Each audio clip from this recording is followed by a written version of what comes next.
Ladies and gentlemen, once again, welcome to the Negative Inspiration Podcast, where we live to inspire. I'm your host, President Lagani Masilela, and in today's episode, we are joined by the one and only JuicyJ RSA on Instagram. Hey, what's Welcome, up? Michi. What's up, bro? What's good? Nah, I'm chill, bro. Nah, that's fresh. Chill. That's Yeah, fresh. yeah, That's yeah. fresh. That's fresh. Tell us about yourself, Juicy. Let us know who you are, where you come from, and what do you do. Hey, yo, if I tell you about myself, we're gonna Yeah. spend here until the night. Until the night, literally, I ain't even gonna care. But Yeah. hey, yo, but though I'm a music producer. Mm. I was an artist before, Yeah. and then I became a music producer. You feel me, man? Yeah. Thanks to Da Vinci, for introducing me into making beats. Yeah. And I think I'm like the hottest producer in Grill, though. I ain't even gonna cap. If someone is challenging me, it's a Yeah. high. But You're up for the But challenge. I'm up for the challenge, but Yeah. I'm not trying to be like arrogant or anything Yeah. like that. But Mm. I've proved it. Yeah. You know, everyone who's listened to everything that I've done is like, yo, Yeah. bro, what you make is actually really hard. The quality that I bring is on top of that is literally really hard. And the Yeah. artists, come on, man, like, 100. hey, Mm. yeah. So Juicy, why the name Juicy? JuicyJ. To be honest, I literally didn't give myself that name. Yeah. What happened is there's this guy Ulwazi, Tommy. I'm gonna say it the way I call him. Okay. Um, Sure. I got drunk one night, by the way. I was having fun, you know what I mean. Yeah. I don't know what happened, Sure. but just to expose myself, I slept in the toilet. I went back in the dining room and went back to the toilet. I woke up in the morning and everyone was like, "Juice." I'm like, who the F is Juice? They were like, hey, it's Yeah. Juice. I'm like, and I got in class. It was Mr. Small Show's class. Also, yeah. And I heard remember. Juice. Yeah. And there was Tommy there. Chile was like, yo, Juice. And then from then on, I was like, okay, all right, cool. That's my name. So I literally didn't give myself that name. Yeah. So Ah, you never opposed the name. never. Actually, you felt it. You go, nah, man, it's a good name for me. In a way. Bro, when you're not given a name, and Yeah. I mean, when you didn't give yourself a name Sure. and someone gave you the name, it Yeah. hits different than giving yourself a name. It's like you thought about it. Yeah. But I didn't even have time to even think about it. I was drunk and I woke up and I was juiced. Come on, man. Like, Yeah. So tell us about the love of music. We once spoke that actually you were an artist and somebody introduced you to a certain DAW, a software, music software. yeah. DAW, yeah, adore. Yeah, I know. So, yeah. so what happened is generally I went to TUT in Witbank. I was studying IT then, you feel me? And then while I was studying IT, I met this guy called Vincent Da Vinci, you know what I mean? And when I met him there, he started rapping Young Thug things, and I was like, yo, bro, you listen to Young Thug? He was like, yeah, I listen to Young Thug. You listen to Young Thug? I was like, bro, I know Yeah. every Young Thug song because I was a big fan then. Yeah. And then he was like, yo, I'm a producer myself. Okay. I didn't know anything about producing. The only thing I knew was to like rap and anything like that. And then, yeah, that's when I met him. And then he actually taught me, what's that? Fruity Loops. Him and this guy called Josie. Okay. We call him like that because he's from Jersey. Come on. Yeah. So yeah, we like Yeah. that's when we started linking up, started making music, and from then on, I started producing since then. 2017, hence why I started producing 2017 till today. I'm still producing, and I gotta thank the nigga from basically introducing me though. Yeah. Much love. It's been a you may call him a destiny helper in a way. Definitely, bro. Yeah. More than that, actually, because if it went for him, Yeah. chances of me producing was actually very far. Because Yeah. I had no one indefinite, like literally in Creole. I literally had no one who actually said I'm a producer. Yeah. When I got to Witbank, he was the first guy who was like, "Yo, I'm actually a producer," and Yeah. that's the first guy that I actually linked up with. He gave me the tools, he Yeah. gave me the knowledge, he gave me everything, and I gotta thank the guy at the end of the day, and Yeah. hence why me and him are still friends till today. That's good. That's good, bro. So, choosing a certain genre to produce, were you mainly in love with hip hop, or you had some other genres that you wanted to record or rather produce, or what led you to maybe starting with hip hop and getting to be introduced with the other genres that you wanted to basically record and Um, produce? Yeah. yeah. So when it comes to basically me Yeah. making any other genre besides hip hop, right? Obviously, I started with hip hop due Yeah. to Young Thug and Yeah. everyone else who basically inspired me in making like hit beats. Yeah. And then from then on, I met this guy called Ubongo. Yeah. Right, he's Yeah. from literally here in Creole. Mm. Amazing singer. I knew him from high school, and I told him from high school, I'm like, Yeah. bro, Yeah. I'm gonna make a song with you. You got a really dope voice. Yeah. He didn't believe me. Guess what? He's the first artist that I went to. I went to him, and then he introduced me to this guy called Black Eye, Yeah. and then Black Eye introduced me to this female called Black Queen. Knowing Black Queen, how she sang, I got interested in Afropop. You know what I mean? I didn't know anything about Afropop. Yeah. I had to Google that. I was like, yo, I gotta Google that. How do they make Afropop? You know what I mean? So yeah, I actually started investigating about Afropop, started going about it, and then from then on, I called Queen. I was like, Queen, you have a really amazing voice. I know you wanna do hip hop here and there, Yeah. but then let me put you on Afropop. Then she started doing Afropop, and then from then on, that's how I basically found that genre. Not really found it myself or anything Yeah. like that, but that's how I found it within myself. Yeah. I was like, yo, I can actually do Afropop, and then Black Queen actually did the rest because her singing and me playing the keys made it simpler. Big So, shout out to your artist. We were listening to one of your tracks here. definitely, Much definitely. love, bro. Yo. Yeah. Big shout out to them. Big shout out to ex China. You didn't mention Hey, China! Bro, Yo, I didn't bro. mention you. I'm Yeah, sorry, yeah, but yeah. she fire. Yeah. I can't even mention her because she's gonna burn the mics. Dog. She gonna burn the mics gonna down, melt bro. them. She fire, though. Bro, yeah. Much love to her. Yeah, Much yeah. love, and to all the artists who work with you and those who still gonna work with you. Yeah. Much love to them. And so I wanted to touch on the business side of music. Like, how do you come about creating business around music and around producing and around meeting new artists? What is your take on that, and what is the procedure that you follow? Maybe if people want to work with you, what is the procedure that you follow? How do you work as a producer? Well, first of all, it's quality. Yeah. You know, you can't work with someone unless you know they are quality or know your quality. Yeah. It's literally very important to establish quality first. That's true.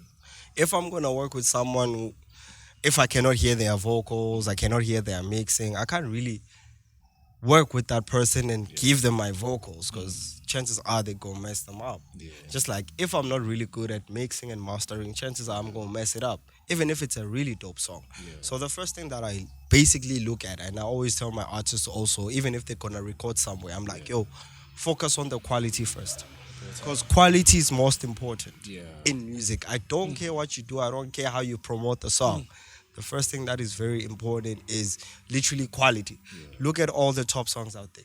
They all have quality. That's true. There's this new song called Abalahli, Fizzy, from Fryhead. The dude he's literally banging. That was not the first time. I knew him from this other song called Gonke, something like that, I think. I don't know, but yeah.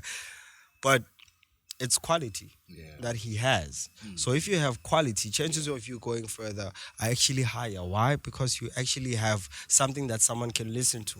But if I can't listen to something, no matter how great it is, there's nothing I can do. So every time I get an artist or I get a business venture and someone's like, yo, I gotta work with you, I'm like, yo, send me some of your songs. Because I gotta listen to the quality. Is he gonna mix it or am I gonna mix it? That's the first important thing. Quality in general, no matter what. Yeah, that's the top quality Yeah. advice that you can give to musician out there. Straight up, quality. So how do you distribute your music? If maybe that's the right question to ask. Yeah. Yeah. Cool. I got this. I Yeah. don't want to promote them guys, but it's a detour though. Okay. It's an American product. That was before South African products came by. I was using Dito before South African products came by. Okay. You know what I mean? So Yeah. that's how I distribute my music. It's distributed everywhere. Apple, SoundCloud, you name it, you get it. Yeah. Anyway, basically, so that's how I basically distribute my music though, using Okay. this Tito app. So, what is the advice that you can give to upcoming artists, upcoming producers, DJs, everyone in the entertainment space, in the music space? What is the biggest advice that you can give, or maybe a heads up on something? Maybe some of them have started, but the consistency is not there. What is the advice that you can give? So, when it comes to basically that, it's literally really, really, really tricky because everyone has their own advice. Yeah. But if I gotta be honest and literally lay it out there, is Yeah. if you got a hit song, you know you got a hit song. You know, out of all the 20 songs that you've made, Yeah. this song still catches your ear more than any other song. You played for your family members, for your Yeah. friends, and they like, this is the song, bro. Yeah. So in terms of that, I would say promote that song as much as you can. Literally, put it out there. You know what I mean? People can spend 800 on Ebum Nandini or anything like that. You know what I mean? If you can spend that much on just alcohol on its own, clearly you can spend 200 rand to promote your song on TikTok or even Facebook. Literally, you promoting the song for 250 or 300, you can literally get 1.2k listeners that you've never heard before, listeners that you've never seen, listeners that could have a potential on actually also promoting your song. Because if you get someone who you don't know and is listening to that song and they're like, wow, this song is amazing, Yeah. chances of them sharing it than your friends is higher. Because if you look at your friend, you can send something to your friends. Yeah. Chances of them sending it is literally low. Look at me, bro. Like my friends send me things all the time, and I hardly, I know you. Yeah, I know yeah. you, bro. Why should I? I know you. You know, it's not a mentality of I wanna promote you, but I know you. So it kinda feels somehow in a way. But if someone literally doesn't know you and they like your craft, them sharing it is higher than your friends. Hence why I'm like, yo, if you get an opportunity to promote your things, promote it, man. Like that is the biggest thing because a lot of people blew up not because by how many songs they have, but because of how much they promoted that one song that made them blow up. That's Straight true. up. Not about the 20 tracks that you have, but the Man, one. man, you can have 50 right now. I promise you. You can record every day and be like, I'm the hardest worker of them all. Bro, if you don't got promotion or marketing or anything like that, you're not going to make it. How many people who never had songs before made it with one song? And you're like, this guy, kanjani man. I'm better than him. That's because he has promotion. You don't. Yeah. It beats everything. So I think it's really important. Is it important to get maybe someone famous to help you on that, or is it possible for you to build yourself up to becoming the dopest artist that you want to be? Well, that one goes two ways or both ways. Yeah. One of them is, let's say you have a Maporisa. Come on, man. If Maporisa posts your song, man, Yeah. my boy. Sure. I mean, You up. you know what I mean. But then building yourself, rather depending on someone, is actually quite more important on top of that, because if you've made yourself, who's going to have a debate about how you made it? Who? No one. Because you made yourself, right? Yeah. Exactly. I made myself. So what are you guys going to say? Which basically leads back to what I just said just now. Promoting yourself. If you want someone else to promote you, you can feature them. You can feature someone for 100,000. You can feature them for 50,000, 30,000. I don't know how much these guys get for a feature, man. I've never been that much in the industry. But if you take that, even that 5,000 where you feature someone and you distribute it on your Facebook or on your TikTok or anything like that, how many followers do you think you'd have then? Because from 250 you get 1.2 listeners. From 5,000, how many listeners do you think you'd get? Yeah, that's a lot. Why you want to feature someone who's famous and they're going to put their name before yours? It doesn't make sense. And now the royalties will actually eventually go to them because now they're famous already. Exactly. Bro, that's an important lesson. That's an important lesson. Straight So, up. what are the last words that you can say? Also, speaking about the spiritual side of music, I don't know if you are aware maybe for about the spiritual side of music? When it comes to that, obviously I'm aware. Yeah. There's a reason why we got music, we Yeah, got yeah. tone, we got Yeah. sound, we got all of that. There's a reason why I speak. Yeah. Me speaking to you, I kind of evoke an emotion, Yeah, basically, true. because of the sound that you hear. You don't really hear my words, but you hear me in general, right? And if you think about music, why do you think we have sad music? Why do people, when they are sad, depressed, they listen to a type of song that they listen to compared to listening to a normal song? Yeah. It's because of the mood. If I can listen to a person right now and they're gonna depress me, that is something that is literally spiritual. I can't deny that. Because if what I'm doing or what I'm listening to at the moment evoke an emotion that I didn't anticipate at the moment, then that is something that is basically literally spiritual, because it's something that I didn't anticipate. It's something that just happened out of the blue, out of the sudden. Yeah. You know what I mean? So if I listen to a song, hip hop, DMX, bro, I want to kill someone. No, I'm just kidding. But DMX is like, he's rough, he's like Aggressive and all. hardcore. Yeah. You wanna, if you listen to 50 Cent, a guy from Kasi is gonna come to town and go like, yo, what's up, bro? Why are you speaking like that? It's because of what the guy did to you bro. indirectly. Yeah. You know what I mean? So it is obviously spiritual, because if I listen to something or I imitate something or I'm trying to be what I heard, Yeah. I'm not the one thinking, I'm not the one being me. It's something the that spirit actually behind it, influenced me. So Okay. it's spiritual, man. Music is definitely spiritual, 100%. I don't care what people say though. So, do you think people should listen to every music, or should they be selective about the music they listen to? That one is hard, bro, because I'm also not selective. I listen to anything. You play my piano, hey, my man.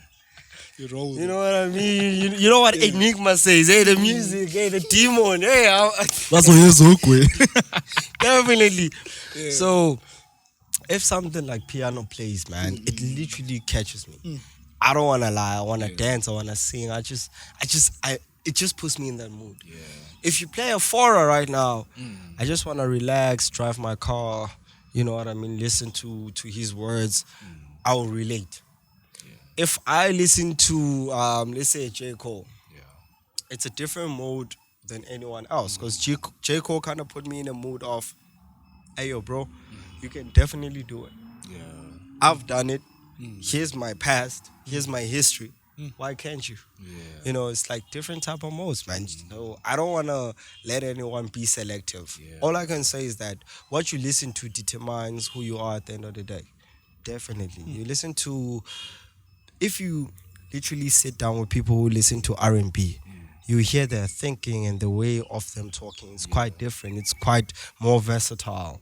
You know what I mean? But if you listen to a person who listens to piano all day, every day, chances are ukhuluma ngemali ngogroove nanani. Why? It's because what you listen to. And I'm not judging anyone because of that. It is what they listen to at the end of the day. And I support them. I'll be there too. Like, hey, let's go out. You know what I mean? Yeah. We're just vibing. Vibing, bro. Yeah. So, if people want to work with you, where can they get you socially, or any contact details that you want to share? Where can people find you? Hey, man. I don't answer, bro. I don't text anyone back. I don't text anyone back. Sometimes I feel like I need a promoter. Yeah. I don't literally text anyone back. Yeah. Like, hey, bro, I don't text anyone back, bro. Like, I'm trying to think right now who I texted back. I never texted anyone back. There were a few when I started the music. Okay. But other than that, it's just that a lot of people will text you. And let's say someone texts you right now. It's like, yo, what's up? And I text them back. The energy, we kind of lose the energy as time goes, you know what I mean? Because that person might be living in Nigeria. I'm living in South Africa. You know what I mean? That person comes out with stories, or my quality is not good enough for them. Their quality is not good enough for me. I can't take their song and put my artist on it. Yeah, that's true. You know what I mean? So I don't have time anymore to like literally, not really have time, but I literally am really not really that much into texting back someone. You know what I mean? If they can, Yeah, they can text me and then I can give them my number. Okay. That's what I do. If I text you, I'll just send you my number and be like, yo, Yeah. hit me up on WhatsApp. Yeah. That's where you get me. You know, at WhatsApp, I do at least respond Yeah. because it's something personal too. Yeah. WhatsApp is personal. Sure. Only my friends, my family, people that I know would see. Those people I can trust. Yeah. Can see my statuses. I Okay. can save their numbers. Yeah. We can talk. If someone hits me up on my WhatsApp, chances of me replying are actually higher, way too high. I literally reply quicker. Yeah. You can text me and then I'll call you Okay. because I prefer calls most of the time. I hardly literally respond to any text Okay. on WhatsApp. So if someone wants to get me on app, hey, yo, I forgive y'all and I forgive myself for that ish, but Sure. I'm not gonna respond, bro. It is what it is. I'm not gonna respond. Now I know I'm losing business with that, Yeah. but then I have That's work. how you are. That's how I am. Hey, That's why I'm like, yo, I need Yeah. someone, and even worse, you know when you're dating someone and they also don't even use WhatsApp and they don't use all of those items, and you're like, who am I going to depend on now? Why bother? Who am I going? If my own girl and myself, Bro. I'm losing business, man. I literally spoke to one of the artists. I was like, yo, bro, Yeah. you gotta. I don't know if you're gonna be my what's that? My PA. But I need to create a page and you need to take account because I'm literally losing business because of that. Yeah. I get like text every time I promote my ish. Nah, I get. Much love, my dog. Much love, and yeah, Yeah. all the best in all the musics that you're gonna create. All the tracks, all the artists that you're gonna meet. The biggest thing is to leave a mark on somebody, and to leave that idea they should have whilst going through life. You know, music is a very big and very deep thing that exists in this world. It's Sure. actually an expression of how humanity is. And so yeah, much love and all the best with everything. And yeah, thank you for joining us today, bro. Of course, my It's bro. really a pleasure, bro. Hey. Thanks for the mic. This guy actually gifted me with a mic. Obviously, Full set, bruv. Obviously, bro. juice. Nah, much love, JuicyJ, and yeah, God bless you, bro. Yeah, to success, to wealth, to more music, and to a lot of artists to meet. And big shout out to the guys that you've mentioned, Vinci. Big shout out to them. Straight up, man. Yeah, my guy. Straight up. So you guys just check us on Instagram, on YouTube. We are the Negative Expression Podcast, and we are also on Facebook, on TikTok.